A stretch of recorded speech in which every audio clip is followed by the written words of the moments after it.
Good morning, traders. Welcome to your 7-minute market update utilizing technical analysis to predict direction based on human emotion. Today is November 10th, 2012. Lots to talk about, so let's get crack-a-lackin'.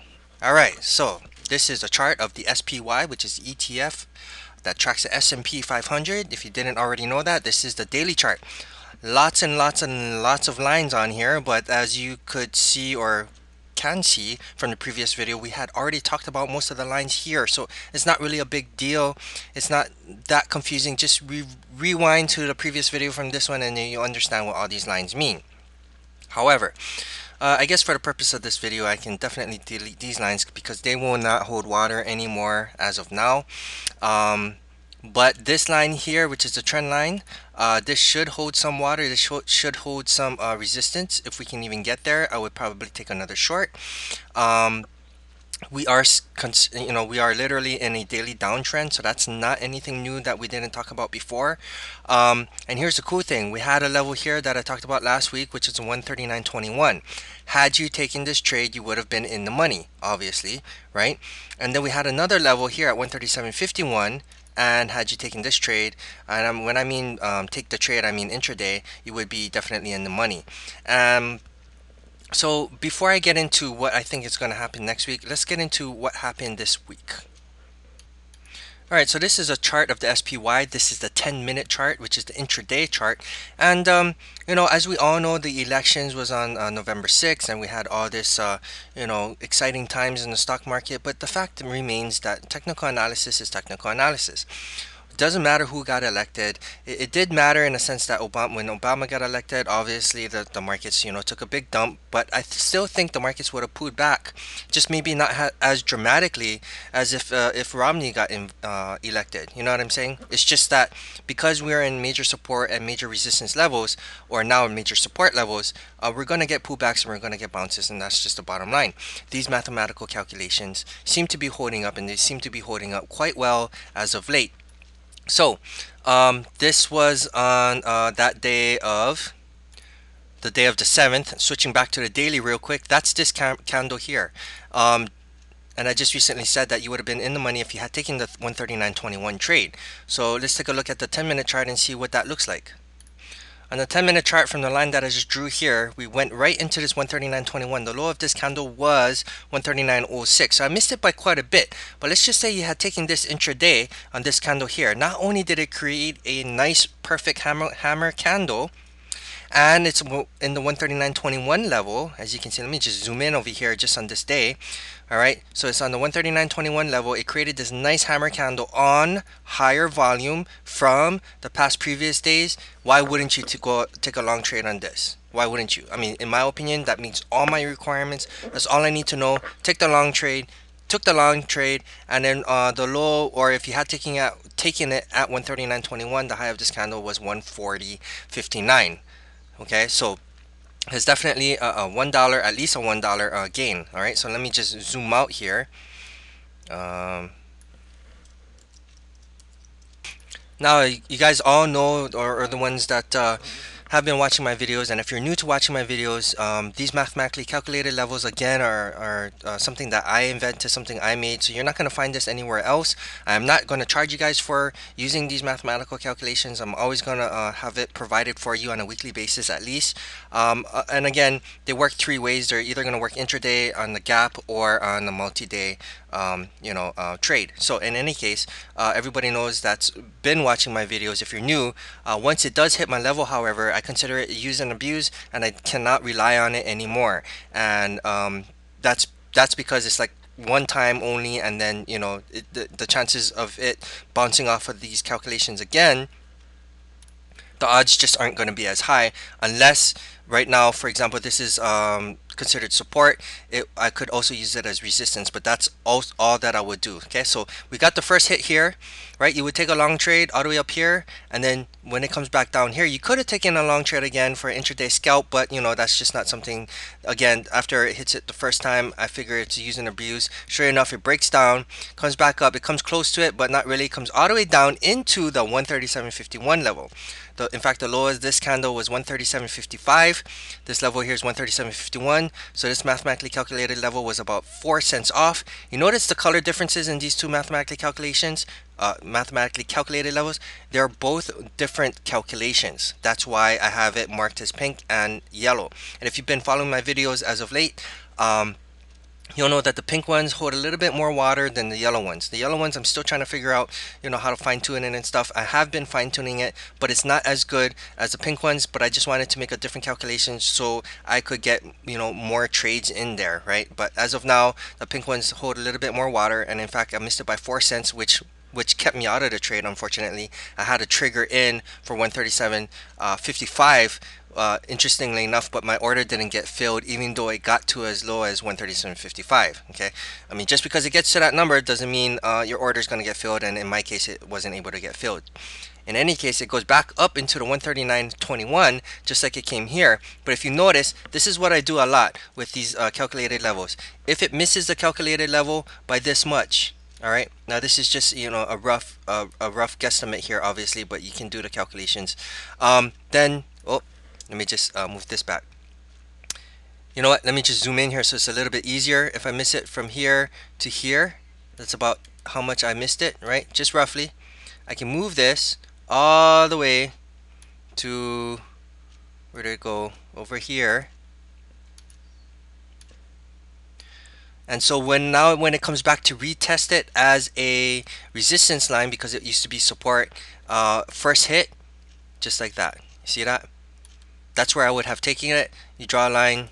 It's not perfect, obviously, like this, but if I just drew a line straight across here, then that's where it would have gone. Okay, so you would have taken a short trade here for intraday. So let's just say you took it here at 139.37. The low of this candle was 138.11, and that's a $1 gain if you had shortened it, taking a short on the intraday trade. Now let's switch back to the daily. So you can see, as you can see in the daily, a lot of people tell me, I don't know why you do these, these predictions by using these lines over here. But I explained to you this line already. So let me just delete this. Right now, this line, if you're new to this video, let me just do a real quick recap here, real fast. What I normally do with any rising wedges or rising triangles is I get the closest to the middle pivot of that, and I do mention that the wedges aren't, or not the wedges, or the channels aren't as strong in my opinion, from what I've seen, as the triangles and wedges, right? So anyways, you take this, you draw a line, and you take it down to the breakout point. This was the breakdown, I should say, from this bottom trend line here, and then you can get your predictive price before a bounce, at least your minimum. And that's exactly what we did. Obviously it's not perfect, but it's pretty darn close. Not to mention I had this 137.51 level, and I was 4 cents off before we got that intraday bounce. Now going into the daily, will I take a long trade on the daily? Right now, no. And these are the reasons why. First reason is, yes, we did have a downfall here, and this is an inverted hammer, which is also a single candle signal of a possible reversal. So I'm not going to discount the fact that this is a single candle reversal pattern. Okay, it did do it on higher volume than the day before, but it wasn't on higher volume than the past previous days. And I like to trade based on hammers and doji candles, but not inverted hammers. In addition to that, after we got this bounce off this 137.51 level, it was unable to, let me just zoom in here, unable to capture the 200 moving average, meaning it was unable to close above that 200 moving average. Okay, but on the flip side, this down move here, right, we broke down from this 139.21 level. We were unable to verify this move down and close below this candle here, but that's not a big deal because we are into pretty good support right now. Okay, as you can see, I just draw a straight line. You can see all the support areas right there. But what I like more is this. Let me just load my drawings in here. This is what I like more. We have a trend line up here coming down. Okay, now I don't know how valid this trend line is going to be because it's coming off of this trend line over here. I like this trend line here much better, this upper trend line over here, but I think that's going to be a stronger trend line if we can even get there. But we cannot discount, or I cannot discount, the fact that there is a trend line here, and anytime you can make a trend line is from 2 pivot points, right? But we could actually grab it from here to be a little bit more risky, and then, or we can grab it from the top of this candle to be a little bit more conservative. But on being more on the risky side, I'm just going to bring this down a little bit here. Okay, now We also have this bottom trend line here. So we have this cross point here between these two trend lines, this trend line over here, and then this upper trend line.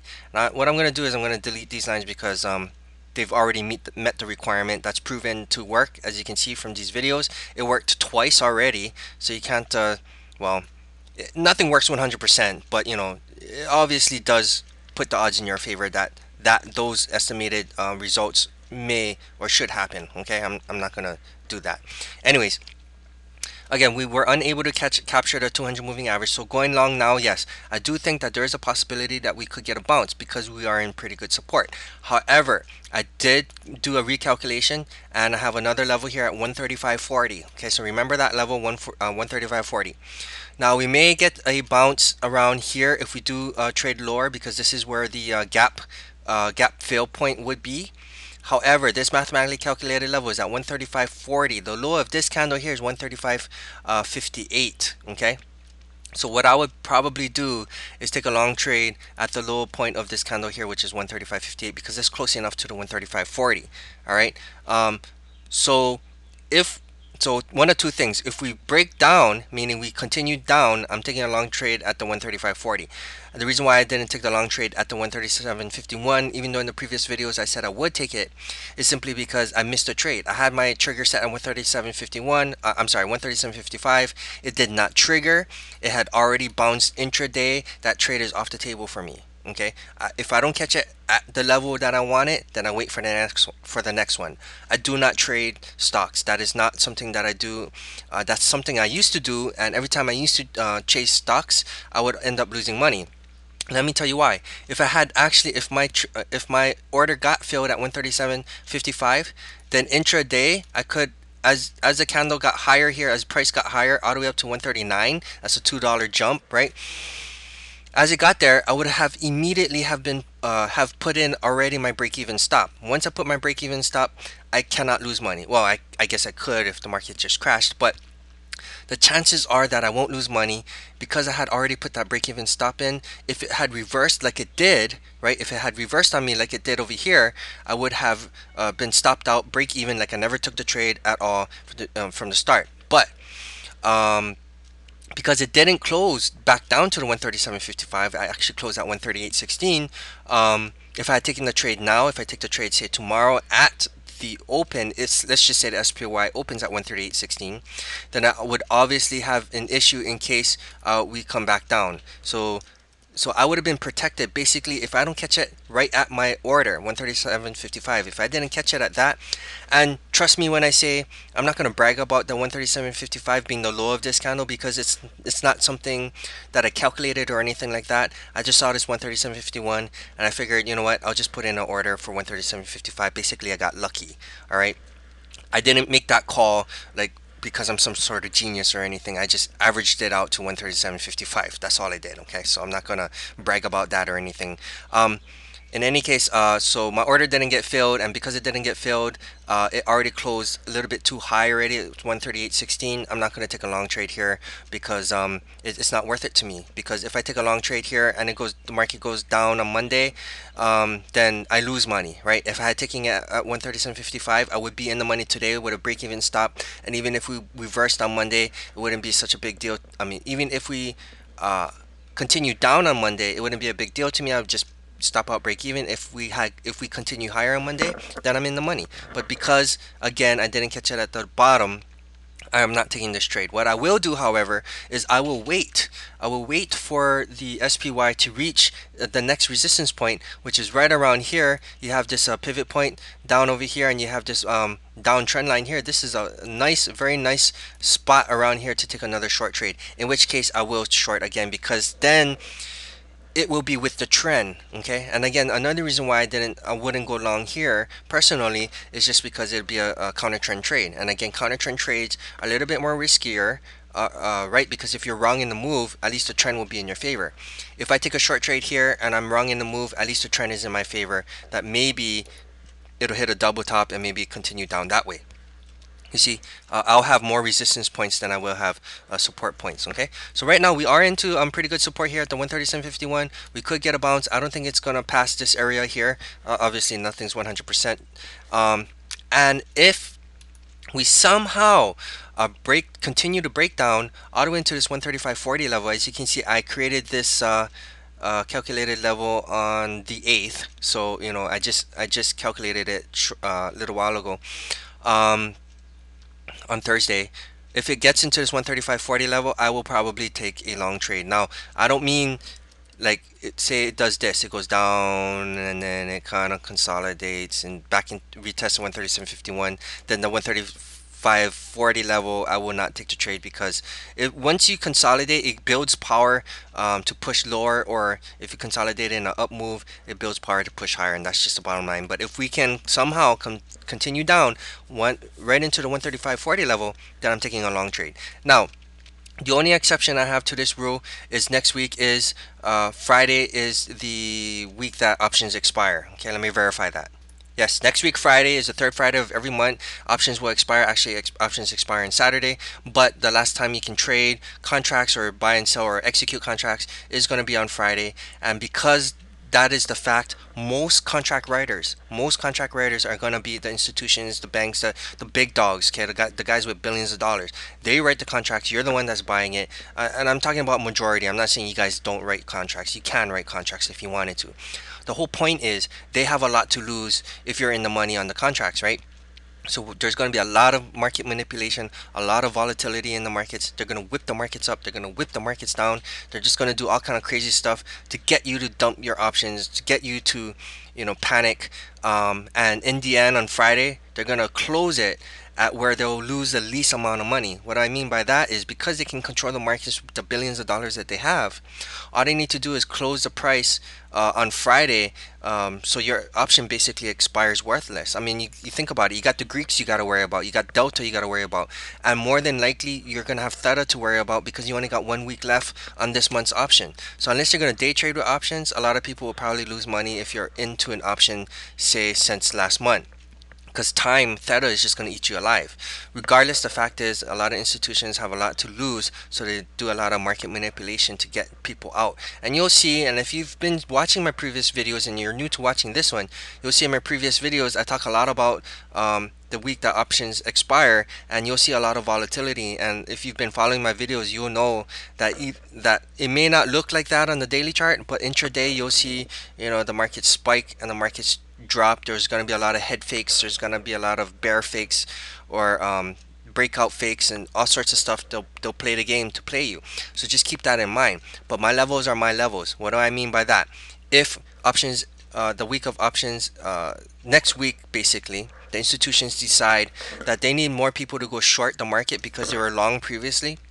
They need more people to short the market or to start buying puts, because I'm telling you something, after the market, I'm telling you now, after the market did this right here, a lot of people probably bought puts. So there's going to be a lot of institutional game playing to possibly prop the markets higher, just so everybody starts dumping their puts. They maybe close it here on Friday, so all their puts are expired worthless. Okay, basically, you see this here, this was options, the week that options expire in 3 days, bam bam bam, all the way up into the resistance point before it pulled back. But as you can see, the resistance points still work. It's just options institutions will do this a lot faster. You see that in just 3 days they spiked the market up, and it took out, this was 1 2 3 4 5 6, about a week and a half worth in just 3 days. Okay, so just keep that in mind. So two things I'm going to do, because I know I'm scatterbrained and I do apologize for that, but I'm going to make it simple right now. Remember, there's going to be a lot of volatility next week, plain and simple. If we bounce, I take a short trade here. Again, we go straight into this thing here without consolidating first. I don't mean to be scatterbrained. I just want to make sure that I get my point across. If we do this, then I'm not taking the trade, and I wait for this up here. Okay. But if we do straight into it, bam, just like that, I take a short trade. Okay. That's number two. Number three, we come straight down into here, I take a long trade. Okay, and I wait for it to reach resistance again. That is how I'm going to play this game. No consolidation in between. Again, a reversal candle is important to me. In addition to the reversal candle, I need to see volume. As you can see, recently volume has picked up dramatically. Okay, there's a lot of volume in the markets now. It's just, which is what I like to see. That means traders are coming back in and they're trading again. So that's the way I'm going to play the SPY. Let's take a quick look at the weekly.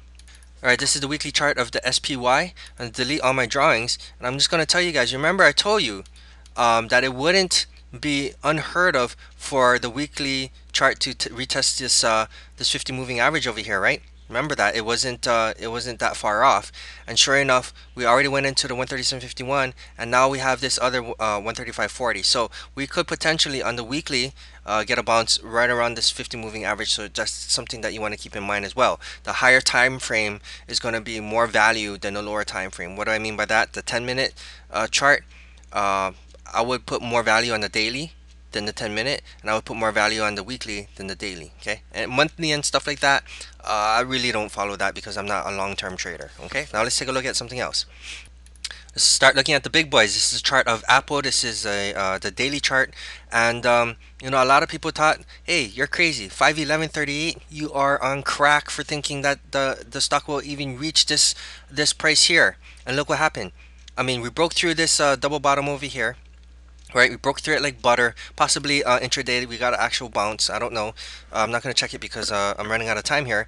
But look, this is not far off. 511.38 is definitely not far off at all. We could definitely tag that level, which would be right around this double bottom.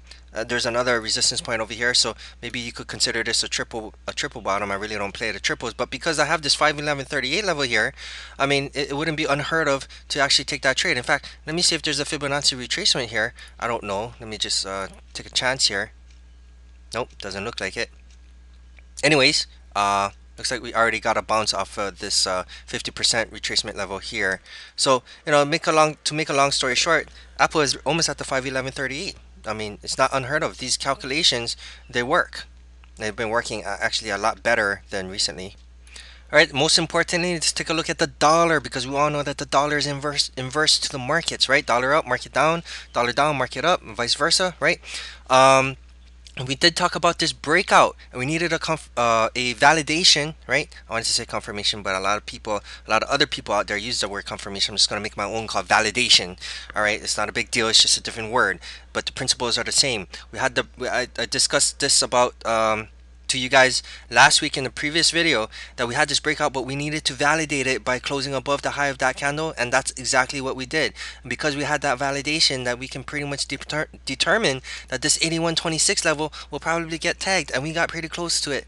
We also have this upper trend line over here, so if we get into this around this area here, right, then we should see somewhat of a pullback. I'm thinking, looking at this chart right now, let me just readjust this line over here. I don't know if this line is adjusted correctly. No, this line is actually pretty good. Let me just take this line out over here. It makes it a little bit more confusing, and then I'll kind of just zoom in there. Now we could get into this 81.26 level, which should be pretty good resistance. It did look like we did kind of consolidate a little bit there, so I don't know if I trust this 81.26 level very much more. But again, next week is the week that options expire, so there's going to be a lot of volatility, so I don't know if I'm going to trust the dollar too much as far as the chart goes. Okay, but just keep that in mind, that we are into resistance on the dollar, which means because it's inverted to the market, if we get into this level here, then I'm pretty sure that the market should see a bounce or somewhat of a rally. I'm thinking we get into either this 81.26 mathematically calculated level, or into this upper trend line here. We pull back before we go higher. The dollar is in a daily uptrend, right? We have a low, we have a higher low over here. We have a high, we have a higher, it hasn't made a higher high yet, but it's gonna make a higher high, it's obvious. And it's in a daily uptrend. It's not in a weekly uptrend, but it's definitely in a daily uptrend. And with that being said, we're definitely going to have somewhat of a bounce in the markets. But again, that's the caveat is next week is the week that options expire, so you just have to keep that in mind. All right, so that's the dollar. And again, before I'm going to close this video already, because we pretty much discussed everything we needed to talk about. I was watching some of these videos online that I see that these professionals are talking about how to trade, technical analysis, and whatever. And one thing I noticed, and one thing I don't want you guys to get trapped into, is paying, a uku amount of money for these services. And the way to get, they're like car salesmen, okay? Car people or car salesmen. They like to sell their service. That's how they make their money. I mean, if thousands of people are signing up for, say, $100 or $50 a month, that's a lot of money for these professionals to just say, hey, just do this, just do that, and there's no risk to them. And what I do notice is when they're wrong, they just say, well, that's just trading, that's how it is, and you just accept it and move on. And everybody just says, okay, I want to be a professional, so I'm just gonna forget about it and let's move on. Yes, that's absolutely true. But my point is, when they are right in the move, and all they have to do is be right one out of, I don't know, one out of three times, they make a big deal out of it. Like, oh yeah, see, I called this. This is what I said. I made this call. I made it to the penny, whatever. And they pulled back. You guys should be in the money. We're celebrating. We're throwing money in the air. Blah blah blah. And it gets everybody excited because everybody likes the stock market because it's similar to Vegas. Again, keep this in mind. This is not a game, all right? This is your livelihood. This is what you worked for. This is all the money that you made from working a part-time or full-time job. You had a boss of your own. I still have a boss of my own. In any case, to make a long story short, this is your hard-earned money. Don't be fooled by these people that only give, one out of five correct calls, and then they just blow it out of proportion. That one call that they made, that they're now the elite, that they are the best, the professionals, come to us or you're fail, that kind of stuff. I don't really like that kind of people. And I know that their heart is probably in the right place, but if you have to be consistent, you know what I mean? Like, if you're wrong, you're wrong. If you're right, you're right. But the same level of excitement should be the same. And drawing people in just based off of the 1 out of 10 times that you're correct, I don't think it's fair to those people who worked hard for their money only to see it disappear. Okay, that's why right now I'm trying to keep these videos as free as possible, meaning it's online, it's on YouTube. All you got to do is subscribe. So remember to subscribe. And if you like these videos, don't be afraid to hit the like button, because every time I see the like button, even though these videos are not monetized, I don't get paid for it at all, zero.